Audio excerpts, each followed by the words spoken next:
Hello and welcome back guys to the another video of mission 90% class 10। सो इस वीडियो में हम डिस्कस करने वाले हैं एक कमाल की स्ट्रैटेजी होने वाली है। इसको आप टॉप 10 पॉइंट्स लगा लो, चाहे कुछ भी कहो, बट इन चीज़ों को फॉलो करके आप बोर्ड्स में अपने मार्क्स को बूस्ट कर सकते हो। और ये चीज़ें फुल्ली टेस्टेड, फुल्ली प्रूवन है और ये साइकोलॉजिकली भी टेस्टेड होने वाली हैं एक्सपर्ट्स के द्वारा। सो पॉइंट नंबर 1 जो हमारा होने वाला है बोर्ड्स से रिलेटेड कि स्ट्रैटेजी क्या है हमारी, ये है focus on revising important topics. तो देखो यार, चाहे अब आपके 3 दिन बचे हों, चाहे अब आपके 5 दिन बचे हों, 7 दिन बचे हों, 10 दिन, चाहे कितने भी दिन आपके अभी बचे हों बोर्ड्स के एग्ज़ाम के लिए, आपके पास अभी इतना समय नहीं है कि आप कुछ नया स्टार्ट करें। सो मार्क्स को अगर आपको बूस्ट करना है तो पहले तो आपको उन चीज़ों को अच्छे से तैयार करना होगा जो चीज़ें आपको आती हैं। तो बच्चे बेसिकली 3 तरह के होते हैं। सो फर्स्ट वाला तो हमारा हो गया बच्चा जैसे जिसने सारा कुछ किया हुआ है और वो सिर्फ रिवीजन पे है हमारा, ठीक है। अगर आपका सिलेबस पूरा हो चुका है, एक बार अच्छे से आपने पढ़ चुका है, सारा हो चुका है, तो आपके लिए सिर्फ एक रिवीजन है पॉइंट, की पॉइंट, और आपको कुछ नहीं करने की ज़रूरत, ठीक है। दूसरा बच्चा हो गया हमारा जिसने कुछ पढ़ लिया है, कुछ रह गया है, ठीक है। तो आपके लिए ये 10 के 10 पॉइंट्स होने वाले हैं, ठीक है।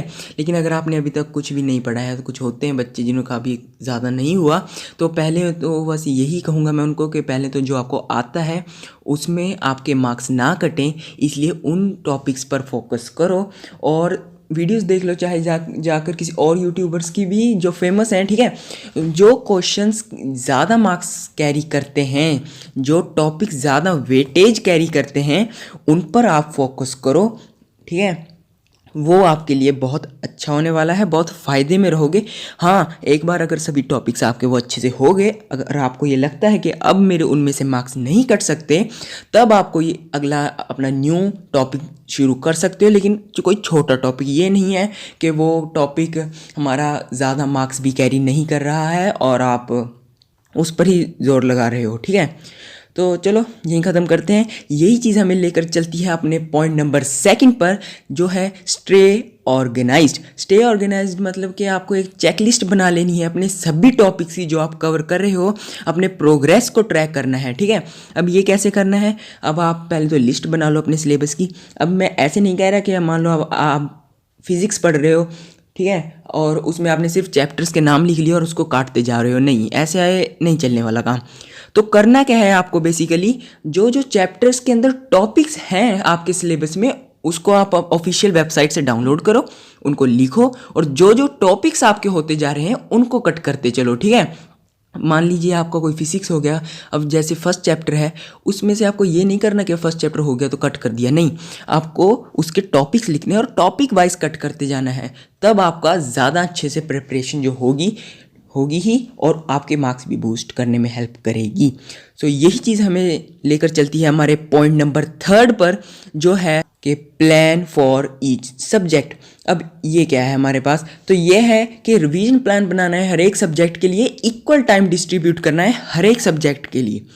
अब चाहे आपके पास 5, ठीक है, चाहे आपके पास 5 सब्जेक्ट हो टोटल या फिर 10 सब्जेक्ट्स हों, कोई मैटर नहीं करता, लेकिन आपको दिन में हर सब्जेक्ट को टाइम देना होगा। चाहे कम दे दो अगर कोई आसान सब्जेक्ट है, लेकिन दो जरूर उस सब्जेक्ट्स को पढ़ो जरूर, ठीक है। आप ये नहीं है कि आप मिस कर रहे हो सब्जेक्ट को, तो ऐसे नहीं चलने वाला काम, ठीक है। चाहे इंग्लिश है, आपको अच्छे से आती है, तो ये नहीं है कि आप उसको छोड़ रहे हो, ठीक है। उस पर चाहे आधा घंटा दो, दिन का 1 घंटा दो, लेकिन उसको दो ज़रूर, क्योंकि इससे आपकी एक हैबिट बनी रहेगी और इनक्रेडिबली बूस्ट मिलने वाला है आपको, ठीक है। और एक बार अगर आपने ये कर लिया, तो इसके बाद हमारा है पॉइंट नंबर 4 जो है टेस्ट योर सेल्फ। इसका मतलब ये है कि अगर आपने एक चैप्टर कंप्लीट कर लिया है, तो उससे रिलेटेड PYQs या फिर उससे रिलेटेड हमारे जो क्वेश्चंस हैं नेट पर, इंटरनेट पर भी बहुत हैं, अगर इंटरनेट पर देख सको तो देखो, बहुत क्वेश्चंस मिल जाएंगे, तो उनको सॉल्व करने की कोशिश करो। अगर आपके वो क्वेश्चंस हो रहे हैं तो दैट मीन्स आपका वो टॉपिक बहुत स्ट्रांग है, आपको वो टॉपिक आता है, उसकी दोबारा से रिवीजन करने की ज़रूरत नहीं होगी आपको, ठीक है।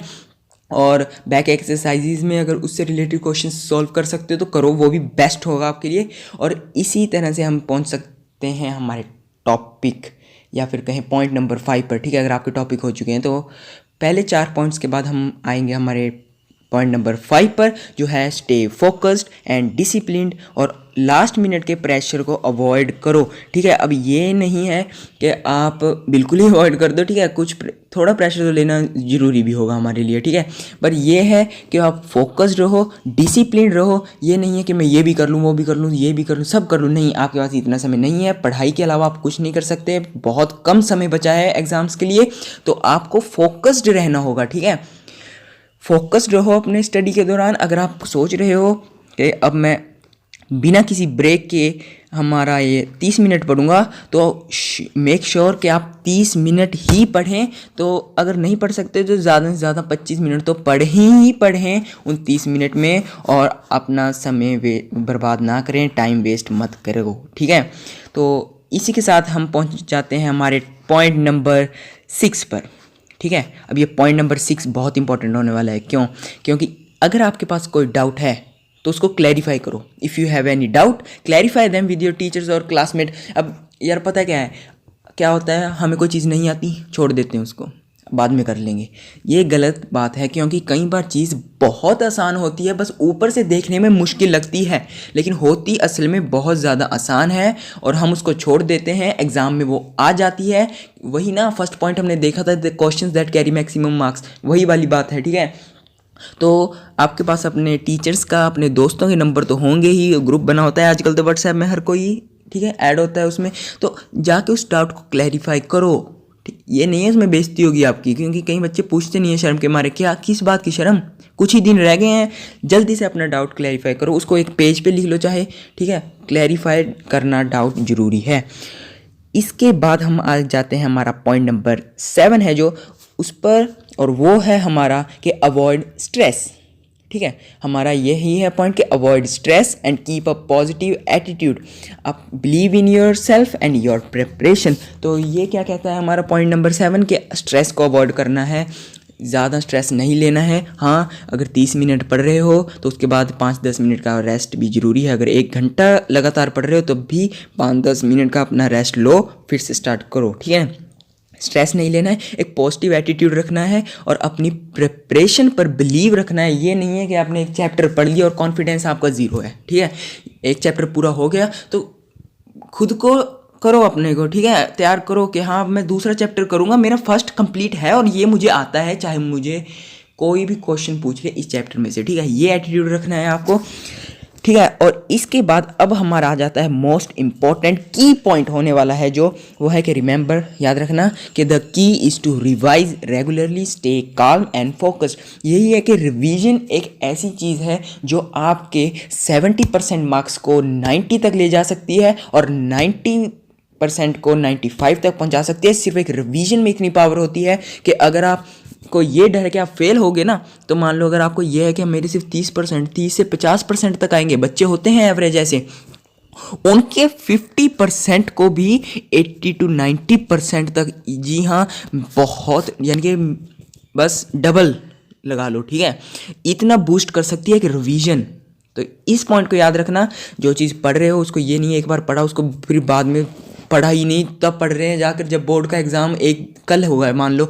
ठीक है, एक दिन पहले नहीं पढ़ना, रिवाइज करते रहो, अगर चीज़ को मास्टर कर लो स्किल को। ठीक है, ये स्किल होती है एक रिवीजन, ये ऐसी नहीं है कि रिवीजन हर किसी को आती है, नहीं।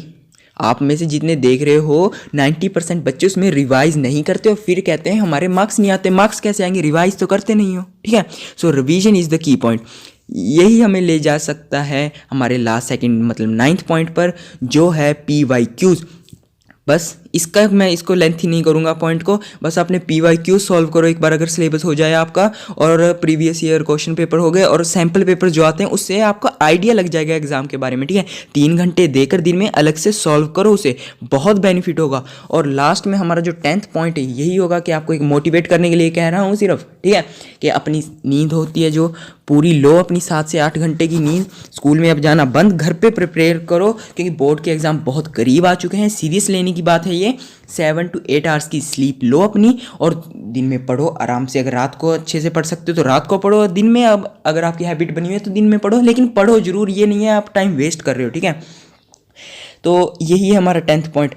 स्लीप की बात होगी, अपने फिजिकल और मेंटल हेल्थ की भी ध्यान रखना, ये ना हो कि एग्ज़ाम कल है और आज बीमार पड़े हो, पढ़ नहीं पाओगे, ठीक है। सो बस यही थे कुछ 10 पॉइंट्स जो आपको हेल्प करेंगे, और बाकी टेंशन मत लो, अच्छे ही होंगे एग्ज़ाम।